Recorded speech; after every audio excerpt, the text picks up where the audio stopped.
what these are the Air Max 2 Uptempo 94s. These are all white joints. As you see, I have them taped up. Soon they're gonna be white, black, and orange. So I removed the tape from some of the areas that I wanted it to be orange. I made sure the Nike check in there is nice and covered.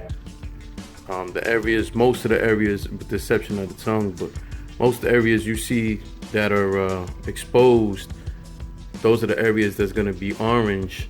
Well, towards the bottom, if you have a little design plan for that right there, but everything else that you see that's exposed at the moment is pretty much gonna be orange. And some of these other areas are gonna end up black. Let's see how this is gonna turn out. This is after one coat of paint of the orange. You get an idea of what we're doing here. A little stripe. This is the first coat, light coat. We're gonna go over this multiple times. This is just the first step of paint. Probably gonna give this 3 or 4 coats. It's drying up right now. It's about 4 coats of the orange, about 3 coats of the black. See how it looks after I put 2 orange stripes on the sides there.